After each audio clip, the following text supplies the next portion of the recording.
V avtoservisu Špajzer Trbovlje vam omogočajo nakup vozil znamke Citroen in nakup rabljenih vozil različnih znamk. So pooblaščeni zastopnik znamke Citroen, opravljajo servis vozil, kleparska popravila vozil, premontažo pnevmatik in optiko vozil.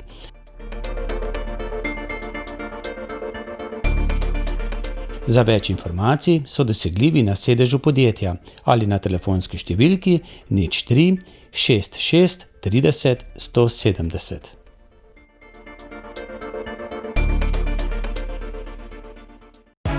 Citroen. Ponedeljek je dan za Reporter. Takole, ura je 5. Jaz bi vas lepo pozdravila na današnjem predavanju, kjer se nam bo predstavil Uroš Glavač, ki je kar 3 leta opravljal misionarsko delo na šoli v Papua Nova Gvineja. Pogovor z njim bo vodil Igor Gošte, tako da verjamem, da se nam obeta kar zanimivo pestro popoldne. Malo smo prikrajšani za slike, ker predavanje imamo zunaj in žal, če bi predvajali preko računalnika, ne bi bilo vidno, no. Glede na to, da je projekt v okviru katerega se predavanje izvaja, se financira iz evropskih sredstev, nam ne uide lista prisotnosti, ki bi šla okrog, to je tale list. Dodatno pa zraven bo šla še ena tabela, to je pa tabela, ki jo moramo zdaj izpolniti zaradi korone. Na njo lepo prosim, če napišete ime in priimek, naslov in pa telefon. Po 30 dneh se ta tabela uniči, no. To moramo pa zaradi priporočil NIJZ-ja te tabele tudi sedaj imeti. Zdaj bi pa jaz kar predala besedo Igorju, oziroma še tako, prej bomo imeli malce glasbenega uvoda, in sicer Klara Glavač Vesel nam bo zaigrala na klasično kitaro preludijo Tristan, Maksimo Diego Pujol, in pa na citre Cvete v jeseni, Urban Kodar. Klara, kar.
Klara, najlepša hvala, super si. Jaz verjamem, da je tvoj oči na tebe precej ponosen. Kaj ne? Ja. Skoraj da verjamem, da takšno glasbo, Uroš, nisi poslušal v Oceaniji, Papuji, Novi Gvineji, pa tudi potem v Zambiji, ali pa si imel s sabo kaj tudi slovenske glasbe ali pa evropske glasbe? Ja, tako no, se v nadaljevanju lahko bomo potem povedali malo več, kakšno glasbo imajo na Papui Novi Gvineji, mogoče malo tudi v Zambiji. Vsekakor sem pa s seboj vzel ta pravo domačo glasbo, čeprav v tistih, bi rekel, najstniških letih, mogoče še kakšno leto naprej, nisem poslušal domače glasbe, potem je bila pa Golica dol. Kako pa je prišlo, Uroš, da si se ti sploh odločil, da greš v daljni svet iz majhnega Zagorja za laičnega misionarja? Ja, tako je, no. Jaz sem ravno v tistem obdobju,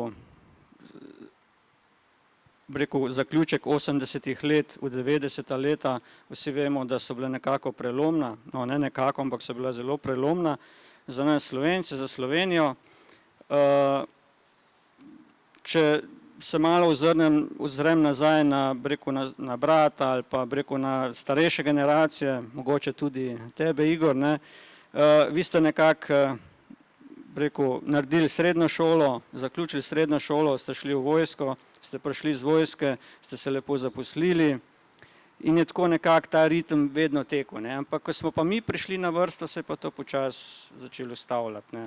Pač kriza 80-ta, 90-ta leta, prelomi na svetu, to se pravi Rusija, Amerika, Berlinski zid, vse to, rekel, normalno, da je vse to vplivalo tudi na nas, oziroma na Slovenijo, na Jugoslavijo bivšo. Tako da nekako sem jaz zaključil srednjo šolo, bili smo vsi štipendisti, tako bi rekel čist direktno, ne, ampak ko smo prišli iz vojske, smo bili tista prva generacija, ki smo nekako kusili to, da pač zaposlitev ni dana, ne.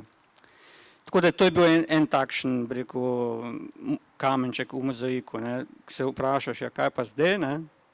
Zdaj pač zaključil sem srednjo šolo, kaj zdaj naprej iti, ker nekako je bilo, bi rekel, samoumevno, da se zaposliš, ne, ampak ni bilo več tega, ne.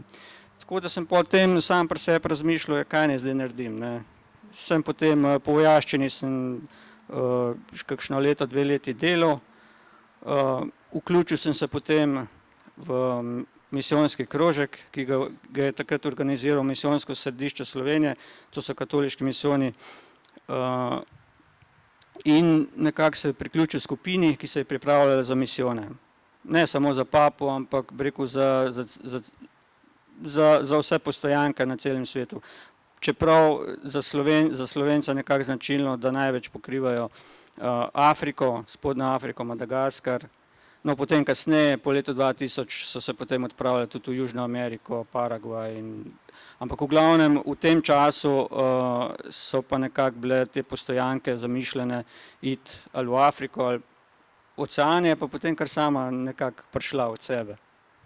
Verjetno si v tistem času že slišal tudi za misionarja Janka Slebeta, ki je nekaj let živel tudi v Zagorju, zdaj je že pokojni, ampak je korenine pognal tudi na Madagaskarju, pa tudi verjetno si poznal tudi nekaj drugih misionarjev. Mimogrede, ne, kdorkoli sliši misionar, pomisli, aha, to je pa eden izmed duhovnikov, ne. Si se kdaj spogledoval s tem, da bi tudi ti bil, recimo, duhovnik, da bi študiral teologijo? Ne, tako je zdaj, mlad človek je idealist, ne, iščeš poti levo, desno, naprej, nazaj, v glavnem vse smeri, ne. Vsi smo k temu nekako podvrženi, oziroma nas tisti mladostni idealizem nekako naprej rine, da sledimo temu. Normalno, da se človek vpraša, to in ono, bi šel za to, bi šel za ono, ampak nekako si daš to na stran, ne. Mogoče se boš spet kdaj vprašal, ne, pa bi mogoče, ne. Tudi normalno, to je bilo zelo blizu, če tako rečemo, ne, duhovniškemu poklicu ali redovniškemu v okviru katoliške cerkve. Ampak se pravi, to ne moreš reči, zdaj bom pa šel. Ne. Moraš dati čas v čas, da se to nekako porodi v tebi, ne, pa rodi tudi. Kakšno je bilo tvoje prvo srečanje z Oceanijo, z Papuo Novo Gvinejo, s temi ljudmi? Je bilo kaj veliko priprav pred tem, da si spoznaval, ne vem, državo, kam se sploh odpravljaš, kaj boš tam sploh delal, ali je bilo to kar tako nekako stihijsko? Ne, nekako pripravljati sem se začel takrat po 91. letu, torej po osamosvojitvi. Sem se priključil temu krožku, kot sem rekel. Tam smo pa začeli spoznavati različne, afriške države, malo tudi Oceanijo. Tudi Janko Slebe je enkrat prišel v našo skupino. On je bil drugače tudi kaplan v Zagorju, tam v 70. letih. Potem se je pa odpravil v misijone na Madagaskar. Prihajali so različni misionarji iz različnih delov Afrike in nam nekako prikazovali, kakšno je življenje v Afriki, malo manj pa v Oceaniji, ker v Oceaniji je deloval samo Joško Kramar, on je bil salezijanski brat, ni bil duhovnik, tako da je bilo zelo malo informacij o Papui Novi Gvineji kot taki. Ampak v tistem letu, ravno v tistem finišu, ko sem se nekako pripravljal, bi šel v Zambijo, bi šel kam drugam, je nekako prišel Joško Kramar domov na dopust, torej 93. In nekako izrazil željo, da bi potreboval laiške misionarje oziroma pomočnike, prostovoljce. No in nekako smo se potem tudi srečali. On je imel takrat prometno nesrečo 93. tukaj v Sloveniji, pred domačo hišo na Šmarci pri Kamniku ga je avto zbol. Tako da mislim, da je imel 7 reber, je imel počenih, predrta pljuča, ampak je šel po 4 mesecih je šel nazaj na Gvinejo. Tako da je res ta prava gorenjska korenina bil tudi dol, no, se v nadaljevanju še kaj povedali. Kako so pa domači sprejeli, da se bo sin, sorodnik odpravil daleč tja v širni svet? Ja, to je, rekel, no, nekako sem bil takrat že 18, 19, 20 let star in se nisem hotel prenagliti v tej odločitvi, ne. Torej sem se nekako zadal par, rekel, tistih kamnov, ne, prek katerih moram iti. Torej, ali grem naprej študirati, ali delam. Zdaj, če lahko to oboje pustim, potem bom šel v misijone. Kakorkoli že, ampak to sem nekako vse premišljeval. Nisem to na glas premišljeval, pa govoril o tem, ker tako je, rečeš, ja, se bom šel, ne, pa ne greš, ali pa greš, pa takoj nazaj prideš, ne. Nekako moraš to v sebi zelo, zelo dobro predelati oziroma premisliti. Pa skozi vse tisto, rekel, dejansko življenje, ki ga živiš, ne. Ne moreš kar jaz, zdaj pa šel, ne. Vprašanje, ne. In doma so to sprejeli z veseljem? Ja, doma so zvedeli tik preden sem odšel, ne, tako da so samo vdihli. Ni bilo kakšnega nasprotovanja? Ne, ni bilo nasprotovanja, se pravi, ampak ko se odločaš, ne, je zelo prav, da imaš tudi nasprotovanje, oziroma da imaš ljudi, ki temu nasprotujejo na takšen ali drugačen način. Tudi recimo kak duhovnik je rekel, ja, kaj boš pa šel dol, ne, saj si lahko tukaj, ne, ali pa je tukaj dosti dela, ne. Ali pa tudi rekel kakšna starma, ki je rekla, ja, pa zakaj pa greš dol, ne, ni treba iti dol, ne. Tako da, ampak to je v bistvu pozitivno, ne? Na tak način se lahko pravilno odločiš, ne? Ker zdaj, če vsi rečejo, ja, 5, ne, nekaj ni dober, ne? Moraš premisliti. In kakšno je bilo prvo srečanje z tem ljudstvom, temi ljudmi, tudi s čisto drugačno klimo? Ja, torej, zdaj, če malo zemljepisa oziroma malo geografije, jugozahodni del Tihega oceana, torej nad Avstralijo, leži Papua Nova Gvineja 200 stopinj pod ekvatorjem, torej je to vlažno tropsko podnebje, 100% vlažnost, koliko včasih tukaj na mobiteli gledamo, ne, kakšna vlažnost je, dole je skozi 100%. Torej, vegetacija je bujna, tako kot tukaj recimo zdaj, ne, čeprav so to manjša drevesa. Klima je, torej, vlažno tropsko podnebje, temperature konstantno od 30 do 35 stopinj čez dan, po noči na otoških predeljih se ohladi tam do 25 stopinj. Ampak nikoli, meni 40 stopinj pa tudi ni nikoli bilo, ne. Ampak to je težka klima. Rekel, za začetek, recimo za prve 2-3 mesece, recimo to ne veš, a te srbi, ali se znojiš, ali kaj je, ne. Tudi, rekel, potem telo se mora navaditi, ne. In v tistem času nekako tudi vidiš, a vzdržal ali ne boš, saj kar se tiče fizičnega dela, no. Je pa verjetno težava tudi za tehniko, ne? Zdaj ne vem, mobitelov takrat, če ni bilo, kak fotoaparat pa in zna biti hitro pokvarjen, ne? Mobitelov takrat še ni bilo, čeprav računalniki so pa bili, ne. Ja, takrat to so bila že 95, oziroma Windows 95 je že kar dol bil, ne. Bi rekel, vse je zelo takšen kontrast je recimo, ne, Nova Gvineja. Na eni strani imaš kamnito sekiro, kot je tukaj vidimo, na drugi strani, tam so, bi rekel, mestna središča, tam imaš pa high-tech. Tako da recimo zdaj imajo vsi mobiteli dol, prav gotovo, ne. No, Uroš, vsi tisti, ki pomislijo na Papuo Novo Gvinejo, pomislijo, verjetno vedo, da je tam veliko, da je vulkansko področje, ampak pomislijo pa tudi na ljudožerstvo, ne. Ja. Lahko to malce opišeš, zdaj ga ni, ne? Ne, zdaj ga ni, pa takrat ga ni bilo, ko sem bil jaz dol, ne. Mogoče ga ni bilo, no, ne vem. Ravno ta predel Nove Britanije je bil znan potem po ljudožercih. Torej iz Nove Irske se je pleme Tolaj nekako hotel pregnati prebivalce, ki so živeli v okolici Rabaula in Nove Britanije, in seveda te bojni pohodi so zahtevali, bi rekel, žrtve so bile pa, bi rekel, res prave žrtve, ne, torej so bili ljudožerci tam na tistem področju tam nekako do začetek 20. stoletja. Potem pa nekako s prodori misionarjev so začeli to opuščati, ne. In tudi, bi rekel, zdaj v tem času, če gledamo, ne, sta te dva plemena Bajning so bili ti, ki so bili pregnani, tudi v šoli potem, med učenci je bilo veliko teh iz plemena Bajning in pa Tolaj, ne, ampak se pravi, zdaj ni bilo nobenih takšnih indicov, da bi se kaj takega dogajalo, ne. In so tudi pozabili na to, je bilo to bolj ne zaradi okusnega mesa, malce se šalim, ampak bolj zaradi zastraševanja.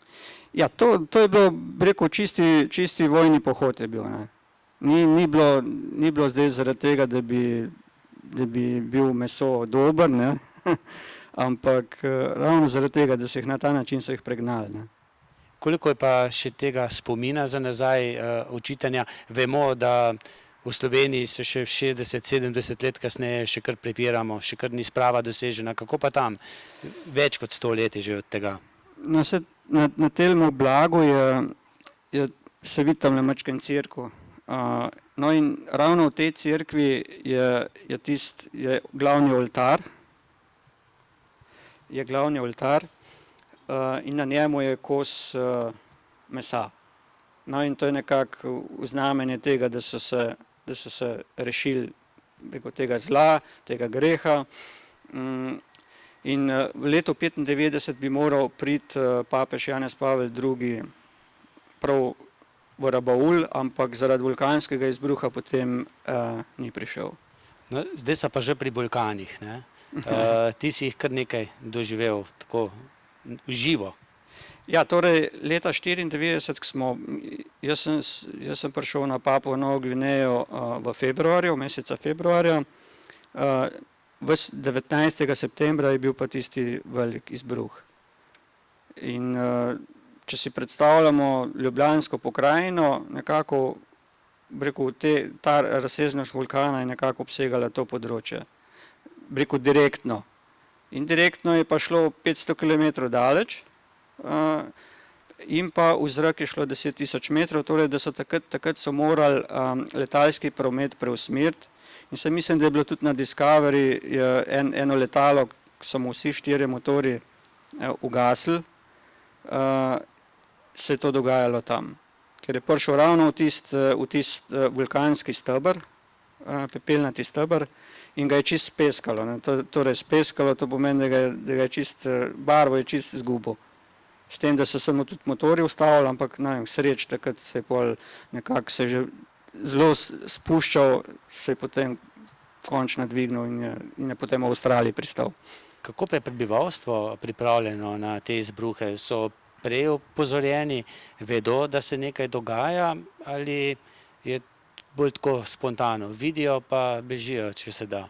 Ne, se tukaj je ravno en časopis, ki je takrat bil izdan po vulkanskem izbruhu, in to je en poglavar ene vasi, torej čisto blizu vulkana. V bistvu ne 500 metrov stran od vulkana je doma. Ne? In on je doživel tudi vulkanski izbruh 1937. leta. Takrat je bilo pa kakor malo tega popotresnega sunka in morje se je odmaknilo, torej nekakšen cunami je bil, ne? Ampak takšen, da se je vulkani, ko začnejo bruhati, oziroma ko se pripravljajo na vulkanski izbruh, se vulkani dvignejo. Ne? In takrat se je potem se je morje odmaknilo, ljudje so šli ribe pobirati, ampak potem se je pa spet morje začelo vračati nazaj na brežine, tako da je nekako 500 ljudi je takrat umrlo. Ne? No in on piše tukaj, so ga zdaj za ta vulkanski izbruh spraševali, kako to je bilo, so bili kakšni signali, in je rekel, ne, da psi niso lajali, ptice so odletele, in tukaj tudi dobesedno piše, ne, mladi so pa točno še na tisto nedeljo, na ponedeljek je izbruhnil vulkan. Na nedeljo so še, če rečemo po domače, žurirali, ne, pač so sorte delali, ne, se sploh niso zavedali, na ponedeljek je pa potem izbruhnil vulkan. Kaj pa potem, ko se umiri? Kakšna je pokrajina? Mrtva? Pokrajina je bila dobesedno, kot bi treščila atomska bomba, torej je bila sama puščava, nekako, bi rekel, če gledamo ljubljanska pokrajina, bi bila čista puščava. Temperatura se je zvišala skoraj za 10 stopinj. Ne? Ampak, bi rekel, v pol leta se je začela počasi trava rast, banane so začele poganjati. Samo pepela recimo je nasulo tam po 30-50 metrov, odvisno, ne, kam je bil veter usmerjen. Je bila pa ravno v tistem delu, ki je veter nekako nesel ta pepel, je bila nova bolnišnica zgrajena in en teden pred izbruhom so jo odprli. To je recimo kakor ena v rangu bolnišnice Trbovlje. Taka velikost, ne. In je čist zasul. Kako pa to sprejema državna oblast tamkajšnja? Je kaj veliko pomoči prizadetim? Je tako, kot če se pri nas kaj zgodi? Ja, se pravim, to je zdaj eno poglavje takšno, ne. Sama Papua Nova Gvineja je izredno bogata, kar se tiče rudnin, zlata. Interesi so zelo veliki, ne. Letalska družba Air Guinea je nastala ravno iz tega naslova. Nemci pa Američani so jo nekako ustanovili. Torej, v začetka je bil pač tovor direktni zlato Nemčija, Amerika. Tako da nekako z tega naslova, če pogledamo Afriko recimo, ne, tam je vse obubožan. Tukaj je pa logistika, to je vse funkcioniralo. Takoj so bili Herkulesi dol, preko transportna letala, tako je bila pomoč. Rekel, ok, zdaj notar v džungli, tam so bile, ki je tudi težko prehodno, ne, tam je bilo težko, ne, ampak ljudje so se dobesedno, iz enega dela so se prestavili na drug del. In je stvar funkcionirala naprej. Tako da v bistvu, tam je bil naš misijon, oziroma tam je misijon, v Nabosko, v tisto smer veter ni pihal, ne, veter je pihal proti vzhodu. In tja je neslo ves pepel. Mi smo pa samo 14 km zračne linije stran. Tako da, če bi se kontra obrli, bi mi morali iti. Ne. Kakšno pa je življenje ljudi v tej državi? Mislim, da je okrog 3 milijone prebivalcev. Ja, ravno zdaj sem gledal malo na Wikipediji in tudi malo po internet brskal. Ko smo mi bili dol, je bilo 4 milijone preštetih prebivalcev. Tudi takrat 95 so bile volitve. Zdaj sem gledal, jih je 8 milijonov, ampak to je zdaj, ne vem, ne.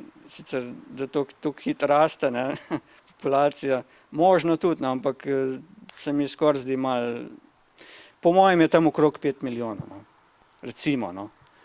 Je pa sama Papua Nova Gvineja obsega recimo področje bivše Jugoslavije. To je tam ne vem, 600 tisoč kvadratnih kilometrov, nekaj takšnega.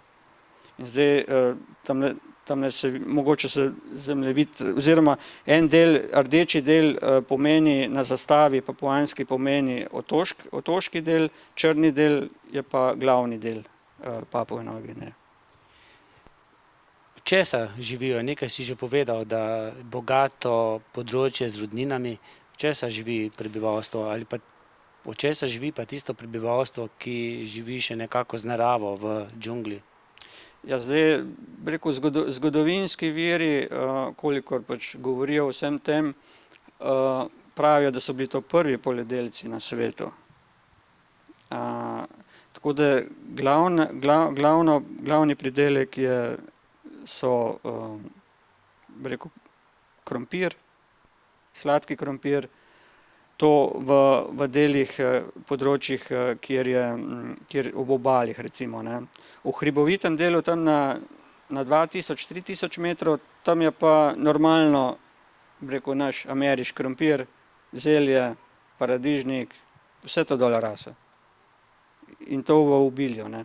Res je, da je velika vlažnost in v hribovitih predelih imajo ponavadi, tako rekel, na hribih imajo, po brežini gor imajo zasajeno, potem pa vsak dan odvodnavajo, ker je takšna vlažnost, ne, oziroma tukaj je voda, tako da morajo kar naprej drenažne kanale kopati.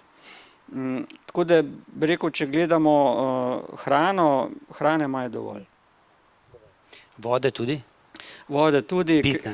Ja, ker je, no, rekel, zdaj za same vrtine je kar težko, no, ampak ker je glede na to, da je tukaj veliko dežja, v bistvu deževni, jaz sem 3 leta deževnico pil, ne, ampak rekel, ne vem, je bilo čisto dobro. Kakšno je bilo pa življenje v misijonu? Kaj je bila tvoja naloga? Kako je bil sestavljen? Torej, prej smo omenili Joško Kramarja, on je prišel 80. leta v Rajmiri, to je bil začetek, kamor so prišli Salezijanci, to je v centralnem delu Papue Nove Gvineje, tam so ustanovili prvi misijon in potem so počasi prodirali proti otokom in v letu 1990 so prišli na Bosko, mislim na to področje, in tukaj so začeli ustanavljati misijonsko šolo, agrotehnično šolo, za vse poklice, od mizarjev, mehanikov, električarjev, kovinarjev. In šola je nekako rasla tako, da je lahko sprejela okrog 600 učencev. Torej, 180 jih je bilo kot v internatu, ker so prihajali iz drugih delov Gvineje, mislim iz drugih delov otoka. To je pa tam po 500 km stran, ne, in tako da so ti potem ostali čez šolsko leto na misijonu. Torej,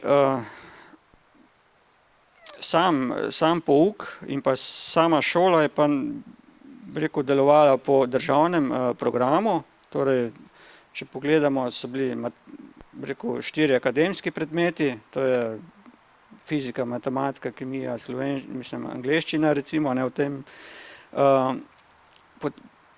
In pa potem, ker je bila namen te misijonske šole je bil, da se učenci oziroma pač otroci, da se izobrazijo predvsem v tehničnih poklicih, da potem, ko se vrnejo, da se predvsem vrnejo domov nazaj.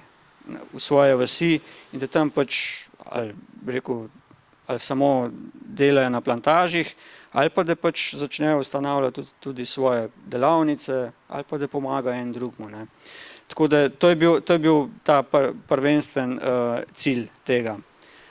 Je pa šola pa potekala čisto normalno, zjutraj 7:45 se je pouk začel, ob 4 se je končal.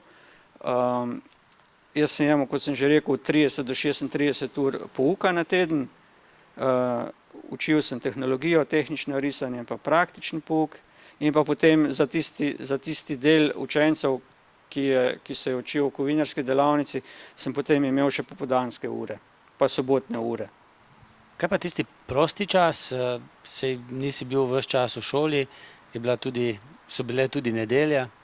Ja, praktično sem bil ves čas na šoli, edino, bi rekel tako, sobota popoldne ali pa nedelja popoldan, da smo potem si vzeli malo, smo šli malo v Obali, malo se potapljati tudi, ker je dol izredno lepo morje.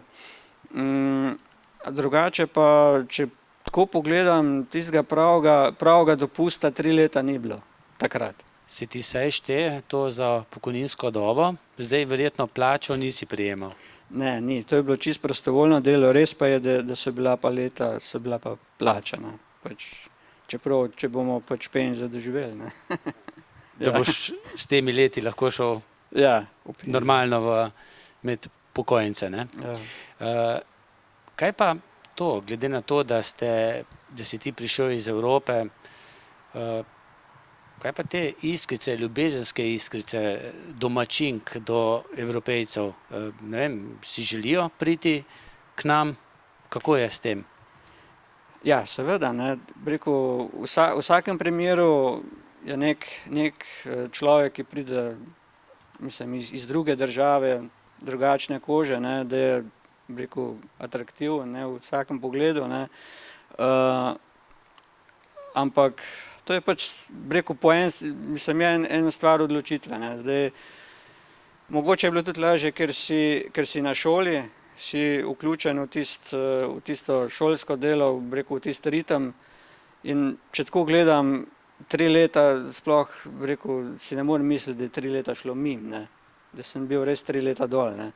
Ker, rekel, nekako prvo leto se navajaš, drugo leto, naslednje leto torej, rekel, deluješ v enem takšnem ritmu, tretje leto se pa že pripravljaš, da greš, ne. Je pa res, da je pač, okej, jaz sem šel dol, sem bil 23 let star, nazaj sem prišel, sem bil 26 let star. Sem se nekako že, rekel, doma vse variante razmišljal, ne. A bi dol ostal, ali bi prišel nazaj. Nekako zopet sem se moral odločiti, ne. Recimo, težko se je bilo odločiti, da sem šel na Gvinejo, še težje se je bilo odločiti, da sem prišel domov. Tako da sem si spet potem nekako zadal en tak cilj, ne. Zdaj, če se bom normalno in zelo hitro vključil nazaj v življenje, recimo doma v Sloveniji, bom ostal, torej, če bom študiral, če obdelal, če si bom našel primerno delo, bom ostal, drugače pa grem nazaj. Kako so pa sprejemali vero domačini? Kolikor vem, je kar precej katoličanov, različnih teh veroizpovedi, evangeličanov, rimokatolikov, pravoslavcev. Ja, ločnine katoliške vere, mislim, so protestanti, ampak v glavnem so katoličani. Torej, mislim, da je kar 80 ali pa 90%, pa ne, da bi pretiraval. To resno jemljejo vero ali imajo še kje primesi svoje nekdanje verovanj? Kot je Joško Kramar rekel, ne, oni so cepili, rekel, na tiste svoje korenine so cepili krščanstvo. Niso se dobesedno odrekli, torej oni so še vedno animisti. Recimo, tam so vulkani, je vulkan tista glavna sila in Bog, ki je dober ali pa izbruhne. Ja, ali pa recimo drugi predeli Gvineje, tam so močvirnati predeli, tam so recimo krokodili, ne. Tam je pa tista žival, tista, ki je dobra ali pa kaznuje, ne. No, jaz sem v tej knjigi prebral tudi, ki sem jo posodil, ob vznožju bruhajočih vulkanov, da če se malce vrnem mal na njihovo življenje, da skokov čez plot ni, ne? No, če pa so že, je pa lahko kar veliko samomorov potem, ne? Ja, to je tako, recimo, tudi ko smo učili učence, recimo, ne, oni so izredno dajo veliko na svoje ime, ne. Oziroma, če imajo občutek, bi rekel, slabe vesti oziroma ali pa da nekaj, bi rekel, da so nekaj narobe naredili, ne, to oni v sebi izredno težko prenesejo. Mislim, so osramočeni in vzlic tega je veliko samomorov oziroma ali pa enostavno odidejo. Pa to samo po vaseh ali tudi v teh večjih mestih? Tudi v večjih mestih, ampak v večjih mestih je problem v tem, ravno to je recimo, ne, učenci ali pa, bi rekel, pač ljudje se izobrazijo, dobijo izobrazbo, ljudje po vaseh mislijo, da bojo pač na ta račun obogateli, ne, ker bodo šli pač njihovi otroci v mesto, da bojo kaj zaslužili, ampak v mestu je pa problem, ne. Tam se pa ne zasluži, ne, tam je pa kapital, ne. Zdaj, če je delo, je, če ga ni, ga ni. Zdaj pa kako to domačim na vaseh povedati, ne, čisto dobesedno tako po domače, ne. Oni to izredno težko razumejo, ne. Dobro ime pa lahko, saj tam, kjer je še tradicija, izgubijo res na različne načine. Tudi že, če je svojo zaročenko, da se že prej videva, če tašča že prej vidi, ne. Da ne govorimo o krajah, ne. To je zelo strogo prepovedano, ne. Ja, seveda je strogo prepovedano, ja, ampak dogaja se pa, ne. To je pa tako, ne, njihove vasi oziroma njihovi klani so zorganizirani, živijo tako, ne, pač ko postane starejši, recimo, živijo poleg so mlajši in mlajši skrbijo za starejše. To, rekel, ne rabijo domov, ne.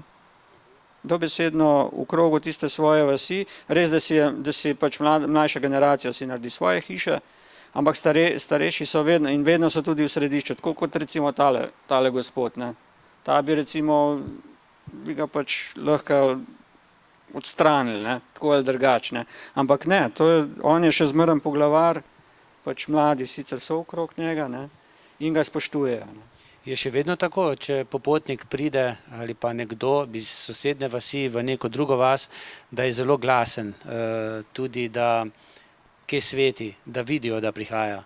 Ja, seveda. Bi rekel, recimo, no, ko sem jaz prišel, sicer nisem takrat je še Zvonka prišla, kolegica, sva na misijon prišla, to je vseh 500 oziroma 600 otrok, tistih študentov, je pel, plesal, igrali so. Tako da recimo, ko pride nekdo v vas, te sprejmejo, plešejo, takoj hrano prinesejo. Ampak to recimo, to ne prinese en krožnik, ne, to vsak nekaj prinese, ne. Tako da so izredno, bi rekel, gostoljubni. Ampak tisti, ki pa prihaja, mora biti pa tudi glasen, ne, da vedo, da nima slabih namenov. Ja, bi rekel, zelo te bi rekel, pregledajo, zelo te skenirajo, ne, če tako bolj učeno rečemo, ne, kakšen si, ne, in zelo dobre oči imajo, zelo dobro vidijo. Kako je pa z jeziki? V Sloveniji smo znani, ne, da imamo skoraj da iz mesta v mesto drugačen dialekt. Kako pa je na teh otokih? Ja, na sami Papuji Novi Gvineji pravijo, da je okrog 750 jezikov. Zdaj, so dialekti, so si malo podobni, ampak to je čisto logično, ker sama dežela je neprehodna in ljudje so živeli po skupinah, ne. In normalno, odrezan en od drugega in tako je nastala, verjetno tudi so nastala te jezikovne skupine, dialekti in pa tudi jeziki, ne, ker recimo pleme Bajning ali pa pleme tole, to imata čisto različne jezike. Mislim, čisto drugačni koreni so. Uradni jezik je pa? Uradni jezik je angleščina, melanezijski pidžin in pa še en jezik, ki ga govorijo samo v tistem predelu glavnega mesta. In kaj je tebi izlezlo v možgane? Ja, Angleščina že? Angleščina, ja, ker je uradni jezik tudi za poučevanje, drugače pa melanezijski pidžin, ki je pa, takšna polomljena angleščina. In to pa mogoče skoraj bolj, da ne govoriš, ker si angleščino čisto pokvariš. Še znaš kaj tega jezika po skoraj 30 letih? Ja, 26 let. Misave jeta sol, ne. Torej, to pomeni, da nekaj še znam. Kako pa je z boleznimi? Drugo področje, veliko vlage, malarija, kakšna druga bolezen? Ja, glavna bolezen je malarija in pa potem kožne bolezni, pač zaradi vlage same, in pa pač, tudi tiste poškodbe, recimo, ki se ti lahko naredijo, razne rane, odrgnine, ampak to zna biti zelo problematično. Se ne celi? Zelo težko se celi, no, se tudi med drugo svetovno vojno to področje je bilo zelo oblegano strani Japoncev pa zaveznikov, torej Avstralci, Novozelandčani, Američani, in niso umirali zaradi direktnih ran, ampak zaradi obstrelnih ran, zaradi izčrpanosti, zaradi malarije. Samo ena bitka je bila na Papui Novi Gvineji in takrat je 50 000 Japoncev umrlo pa 30 000 zaveznikov. Ampak so tudi potem zgodovinski viri oziroma knjige govorijo o tem, umirali so ravno zaradi izčrpanosti. Največ Američanov je umrlo zaradi tega, ker so jih direktno pripeljali iz Avstralije ali pa, mogoče tudi iz Amerike, ne. Iz druge klime. In to, ko si padel noter v tisto klimo, to je, res šok, ne. Prvič, to te že v en dnevu te lahko, čist sesuje. To je, vlaga je močna, vsak dan se za 2-3 ure zlije, dež, torej te čist, zmoč, potem se na hitro usuši sonce in potem ponovadi tudi malarijo dobiš v takem trenutku. Ti si kaj dobil od tega?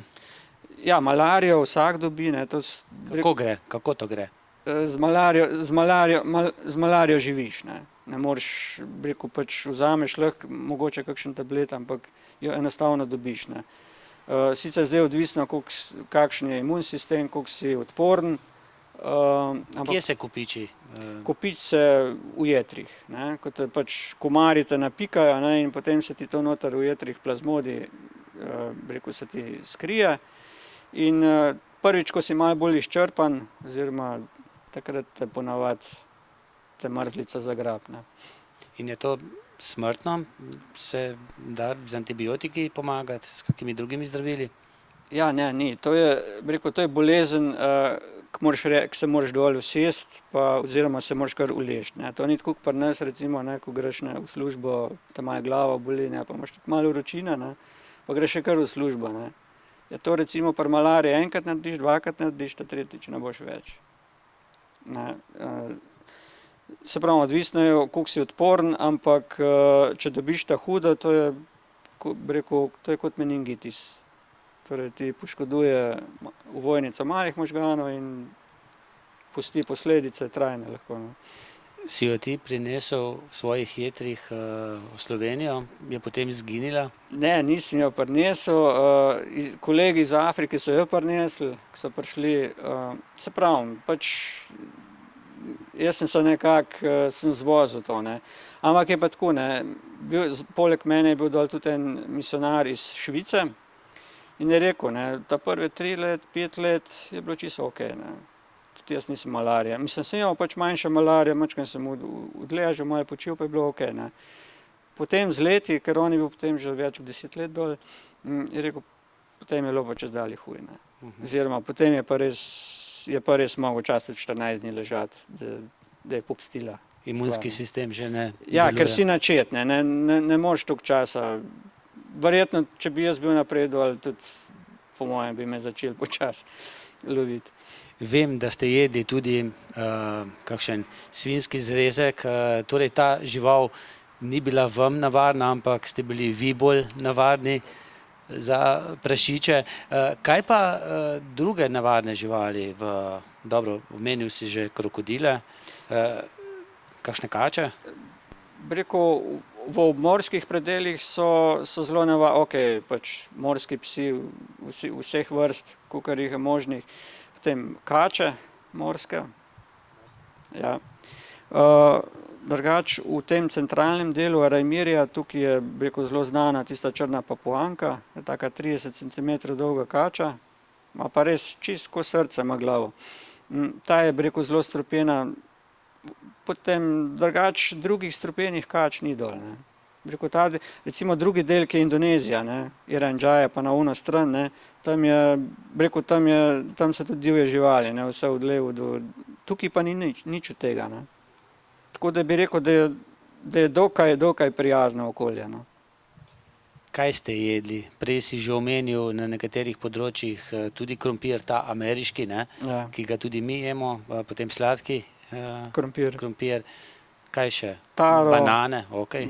vse sadje, torej mango, papaja, ananas, potem granatna jabolka, banan je bilo 25 vrst, torej take majhne, velike, za kuhati. So bolj okusne kot zdaj te naše tu? Ja, gotovo je. Ja, gotovo. Najbolj okusne so bile tiste take majhne bananice, pa čist tenka koža je lupina. Pa kar se mesa tiče?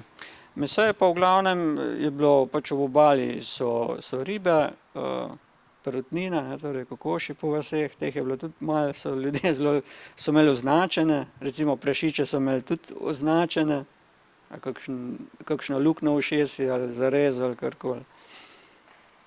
Tako da sicer je problem je za proteine oziroma za meso je drugače problem, ne. In sploh v hribovitih predelih, tam ljudje zelo težko živijo. Še vedno živijo ljudje v teh skritih področjih, ki nimajo oblačil, ampak se kar oblačijo v tisto, kar jim narava ponuja, rabijo vodo, mogoče kaj za pojesti, ogenj si sami ustvarijo, ne? Ne, se pravi, to je, Nova Gvineja je živ kontrast, ne, živa skrajnost, ne. Če imaš v mestu, imaš vse, recimo, kakor greš v džunglo noter, malo v notranjost, je pa res dobesedno kamnita sekira, ampak in ljudje živijo po to je to. To je kačja koža, no, to je pač del sekire, kamen, to je pa budalo. Tako da je, bi rekel, res en tak zanimiv svet, ne, in kot sem že prej rekel, ne, gotovo je še veliko skupin, ki niso nikoli videli, bi rekel, tistih obmorskih delov in pa normalno tudi naš belega sveta, če tako rečem. Zdaj, ko slišimo za te ljudi, vemo, da so tudi kar vsaj te v džungli precej majhni, ampak to verjetno prehrana tista, ne? Ker bolj skromno jedo. Zdaj, če bi evropejsko hrano, bi bili večji, bi več zrasli, so nižji od nas? Vprašanje, ne, ker recimo v obmorskih predelih so višje rasti, ne, recimo v hribovitih predelih so nižje. Recimo pleme Tolaj je povprečje okrog 1,80 m višine. Tak šlank, recimo bolj atletske postave. Recimo v hribovitih predelih so pa tam okrog se pa 1,50 m pa 1,60 m. Zaradi hrane? Zaradi takšnega načina življenja? Ne, jaz bi rekel zaradi okolja. Ker hribovit predel je recimo kot pri nas pomlad. Pomlad ali pa zgodnje poletje. Recimo ena taka klima. Recimo, ko sem jaz na obisk, ko sem se odpravljal domov takrat po 3 letih, in sem prišel v hribe, to je na 3500 metrov višine. Mount Hagen je letališče, pa Simbu je bila provinca. In tam sem prvič oblekel flis na sebe. Drugače sem imel skozi mikico, ne, cele 3 leta. In tam je recimo, vsak dan je dež, megla se mogoče dvigne tam okrog 11. ure, pa tam do 2, 3. Potem se pa takoj nazaj spusti. Vmes je še kak dež, tako da je res izredno težka klima, ne. Ampak temperature so pa tam okrog 25 stopinj, 25 do 28, recimo na tej višini, ne.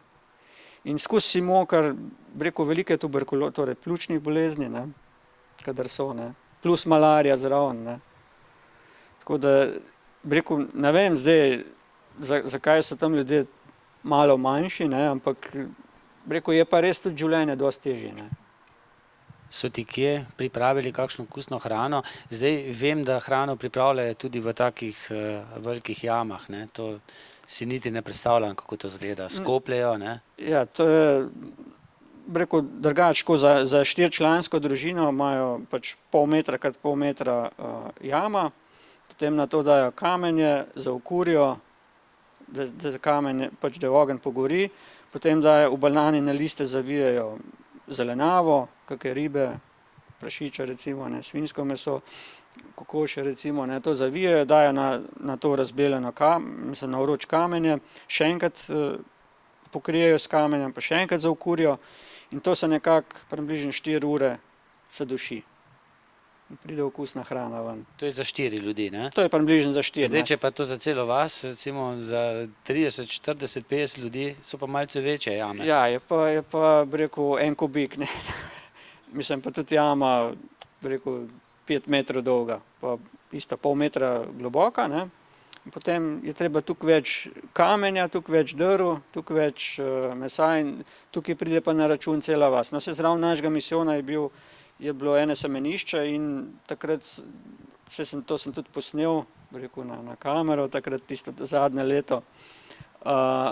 No, tam so pa z manjšimi kamiončki so vozili, kakor Urbanec pri nas, recimo s tistim malim tamičem so pripeljali kamenje, cela vas je delala, rekel, zelenjavo so rezali, potem kokos strgali in potem vse to zavijali. In to so nekako delali od zjutraj do 8 zvečer, pa do 9 zvečer, takrat se je še tista zadnji ogenj zaokuril, potem zjutraj je bilo potem tisto praznovanje, tam ob 5, 6 so vse to odkrili, da se tudi že kamen je toliko ohladil, pobrali ven in to je to. Kaj pa alkohol, kakšne trde droge?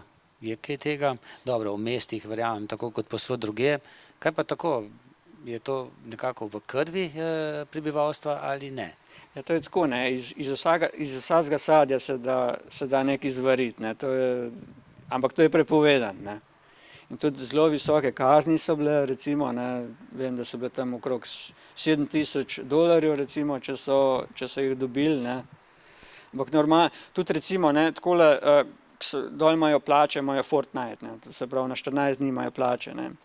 In pač v dnevu plače, recimo, takole, ko so šli po tistih liquor storih, ne, to se pravi, pač okrog trgovin, ne, v glavnem eden je lahko vzel en six-pack piva, ne, ampak pivo je 2 deci pa pol, ne, ni pol litra, ne.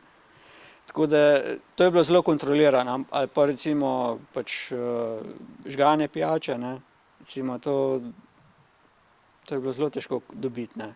Ampak normalno po vaseh, normalno. Se je pa kuhalo? Se je kuhalo, ne, ampak zdaj, če se jih dobili, ne. Misijonu ste tudi kuhali? Ne, tega ni bilo, ne. Ne. Tudi domačinom smo nekako rekli, da ni treba to nositi, ne. Pa bi? Ja, z veseljem bi prinesli, poleg hrane bi tudi žgano pijačo, ne. Kaj pa kruh? Evropejci smo zelo navezani na njega, Slovenci pa še sploh? Ja, kruha recimo v tem predelu, ko sem bil jaz, Nove Britanije, tukaj ga sploh nimajo, ne. Recimo tam, ki je bil Joško, Rajmiri, tam so močvirnati predeli, tam rase sagova palma in potem iz sagove palme spirajo škrob, to pač, bi rekel, cel sistem naredijo, ne, da pridejo do škroba. To pa potem spet na razbeljenem kamenju recimo posujejo ta škrob, pa pa se zapeče. Recimo, to je čist, Pa je palačinka. ja, pa je palačinka, to je čist, bi rekel, na tradicionalen način. Ne. Riž je, se da dobiti, je to Riž je bolj uvožen, Kitajci skrbijo? riž je uvožen, ne. Riž je uvožen. Iz Kitajske, iz tajskega konca, ne, iz Indonezije. Ampak je pa glavna hrana to. Recimo zjutraj, tudi mi smo jedli, ne, zjutraj si 3 litre lonc, riž za kuhu in to je bilo to. Potem se to Z rokami? Ja. Ne, jejo tudi, so vilce pa žlice so tudi. In riž imaš še zdaj med najbolj priljubljenimi jedmi, ne? Ja je, in oni ga kuhajo, riž se skuha samo v vodi, ne, samo zavre se, 1:2 se kuha, ne, brez da bi ga kaj solil, pa kaj pražil, pa pač skuha se natur, ne, čist. Ti še vedno tako delaš doma? Ja, doma, kadar jaz kuham, ja. Kaj najbolj pogrešaš, ne vem, imaš še kaj stikov z tistimi ljudmi, misionarji, laičnimi misionarji, s katerimi si delal, učenci? Zdaj so te sodobne tehnologije, Facebook, Twitter, elektronska pošta, se da? Vse je, v Nabosko je na Facebooku, se vidi. Ne, ampak zdaj samo, bi rekel, s tistimi ljudmi, pa s tistimi generacijami, ki sem se srečeval, moram reči, da imam bolj malo stikov. V preteklem, torej lanskem letu, se je poslovil tudi en domačin, ki je bil škof, on je bil tudi tukaj v Sloveniji, študiral je v Rimu in je potem prišel za 3-4 dni je prišel v Slovenijo na obisk, ampak je žal, je lansko leto, jemu je diabetes in veliko bolezni, no. Tako da je pri 64 letih je umrl. Ampak z njim smo bila izredno v kontaktih, on je tudi, bi rekel, vodil tista mirovna pogajanja na Bougainvillu, glede rudnika in vsega tega, ne.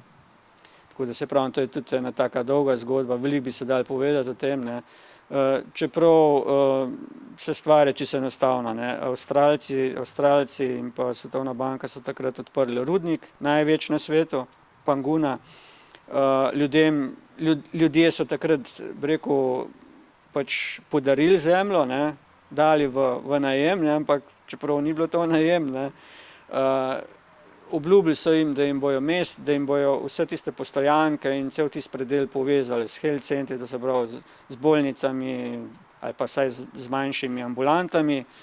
Ampak to so recimo od 60. do 80. leta so čakali, ne, domačini, bi rekel, luknja se je samo večala, kot bi recimo Čemšeniško planino do Podna skopil, Zlato bakar, potem so se pa uprli 89. leta. Glavni elektrovod so razstrelili in rekli, zdaj pa dosti. Zdaj pa se bomo pogovarjali ali pa in so se držali tega in niso odstopali, tako da v bistvu še zdaj ni, no, miru. Kolikokrat si bil vmes doma, pa mimogrede te kaj vleče, da bi šel še kaj obiskati to področje zdaj po toliko letih? Ne, doma v 3 letih nisem bil, torej 3 leta sem bil away, sem bil dol. Je pa tako, no, pač odločil sem se, da ostanem doma in tako sem se odločil, ne. Če bi me pač pot dol nesla, normalno, da bi šel še enkrat dol, ne, ampak to je spet tisto, ne, se moraš odločiti, pa ne, pa ja. Tako pa ne, za kakšen mesec dopusta, dobro, zdaj ne vem, kako so oni kaj s korono. Ja, bi rekel, v mestih je korona, na vasi jo pa ni. Tam pa ne vedo, ne? Ne, gotovo jo ni, ne. Te vleče na kakšen dopust? Ja, bi šel, ne, seveda, ampak samo to je tako, ne, se je tudi Joško Kramar rekel, ne, oziroma pa tudi nekako kako je v džungli, ne, da si zdrav, da si, bi rekel, sam svoj, da si neodvisen, ne, bi rekel, to je užitek, da greš potem dol, ne, zdaj, če greš pa s celo družino dol, ali pa, bi rekel, da gre vas več dol, ne, je povprašanje, ne, enega lahko ta prvi dan malarija dobi in lahko za 4 mesece lahko sam leži. V avtu? Ja, v avtu ali pa kadarkoli, ne. Mislim, recimo, ko sem bil v Zambiji, je prišla nova skupina medicincev in v 3 dneh je dobila malarijo in je en mesec je ležala. Oziroma pač mogla je počivati. Tako da je vprašanje, zdaj, če greš malo na dopust. Zagotovo nismo vsega povedala o tej daljni deželi. Bil si pa še v eni drugi, na kratko, Zambija. Ja, to je pa Afrika, ne? To je pa Afrika, in če jaz primerjam, recimo, ko sem bil 3 leta dol na Novi Gvineji ali pa tukaj v Afriki, to je, bi rekel, takšna razlika, Mislim, ljudje so, bi rekel, Afričani čisto izžeti, oziroma, ne vem, zahodni svet jih je čisto izživ, dobesedno. To, kar pravi Tomo Križnar, ne? Ja, ali pa tudi Opeka, oziroma Opeka pa dela na tistem delu, kjer so ljudje čisto izžeti, Pa ne, da bi človek pretiraval, pa rekel, pač so bogi, ampak enostavno tudi, ne vem, če zahodni svet ni mogel v 200 ali pa v 300 letih spoznati, recimo, kaj bi res Afričan tam potreboval, Recimo tudi na Gvineji, ne moreš dol, ne vem kakšno tehnologijo lasersko prinesti, ker so večni potresi. Ne moreš dol CNC stroja inštalirati, mislim ga lahko, ampak čez en mesec bo čisto razštelan, po domače povedan, In pač tisto, kar bi lahko recimo dol, recimo Gvinejci bi lahko skoraj za pol Azije bi lahko, bi rekel, predelovali kmetijstvo, hrano pridelovali, kamot, Pa bi se samo to usmerili? Če bi se v to usmerili, ampak zdaj pa, če jim pa rineš nekaj na svojo tehnologijo dol, misliš, da jim bo pomagal, pa jim ne bo, V Afriki pa to sploh bilo, s tem, da so še sužnji in vse to, Še ta del je bil, zelo močen v Afriki, Je pa res potem katastrofa, In potem se čudimo, ker zdaj prihajajo pa k nam, Ja, bi rekel, to je zanimivo, takrat, ko sem se poslavljal, ki je moj škof pridigo, pa tisti manjši, in je rekel, ja, vse Afričani prihajajo in pač pridejo sem, kaj vidijo tukaj, pri nas, recimo, kako se pohujšujejo, recimo, lahko nad marsičem, kar vidijo tukaj pri nas, Pač mi pridemo dol, jih učimo to in ono, ko pridejo oni sem gor, vidijo pa drugo sliko. Kakšni pa so bili ljudje s tistimi, s katerimi si ti deloval? Ukaželjni? Vse Afričani, recimo Afričani in Gvinejci so pripravljeni, Recimo, na Gvineji je to dosti lažje bilo tudi učiti, v Afriki pa se mi pa zdi, da je pa kar problem, Ljudje nimajo, ne vem, motivacijo, ker tudi ne vejo, zakaj bi se, Recimo, ne vidijo nobene prihodnosti prave, v kaj bi se sploh usmerili, Pač tisto zemljo, ki jo imajo, jo na določenih predelih ne more obdelovati, recimo sploh Zambija je že vprašanje, recimo Madagaskar je že bolj bujen, recimo je že lažje predelovati, recimo v sami Zambiji pa zelo malo, Uroš, veliko si povedal, zagotovo nisi vsega, bi mogoče za konec malce še premislil, kaj nisi, mene pa še zanima tamle, kjer so citre, to je oblačilo, Ja, to je oblačilo, mislim, to je nadomestek, bi rekel, tistega njihovega tradicionalnega oblačila, torej pač recimo ženske krila iz trave, iz trsja. To je pa zdaj, bi rekel, moderno, recimo, si pa pač samo okrog ovijejo, se lahko preizkusi, oziroma katera si lahko preizkusi to obleči. Tudi moški so, recimo, si to ovijejo, recimo ob nedeljah se pač oblečejo bolj lepo, bolj nedeljsko. Rekel, in to je nekako nadomestek tistega njihovega, mislim, da tukaj na sliki je mož oblečen v nekaj takega. Je še kaj takšnega, kar bi bilo vredno povedati za konec? Ja, jaz bi se predvsem zahvalil, da ste me poslušali, oziroma upam, da sem kaj, rekel, povedal iz daljne oceanije. verjetno bi se res dalo še veliko povedati, ne, rekel, po 45 ur recimo, en šolski dan, ampak pač časa ni veliko oziroma smo odmerjeni glede časa, tako da bi se nekako Igor zahvalil za povabilo, ne, o tem sva se pogovarjali kar nekaj časa oziroma kar nekaj let, ne, kdaj bo tisti čas, da bi kakšno besedo povedal o tem, tako da bi se res zahvalil, da si bil tako vztrajen, da si toliko časa čakal. Upam pa, da sem kakšno stvar povedal, kako je bilo na Novi Gvineji. Sicer je zdaj že blizu 30 let, tako da sem že kar malo pozabil. Že tudi spomin dela svoje, ne? Uroš, hvala ti. Zdaj po tem dogodku boš še nekaj časa tu, da te lahko še kdo kaj na 4 oči vpraša, boš verjetno z veseljem kaj povedal. Vsem hvala, ki ste prišli na ta dogodek. Kot so mi povedali v Zasavski ljudski univerzi, si bodo podobni dogodki še sledili, verjetno ne vedno zunaj.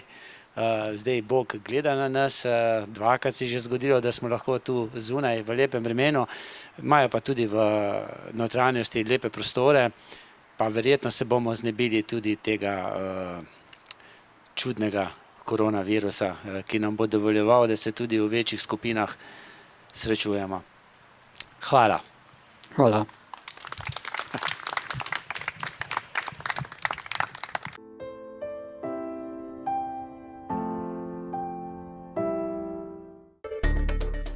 Če ste ljubitelj športa in rekreacije, obiščite trgovino lopari.si v Trbovljah. To je trgovina za vse športne okuse.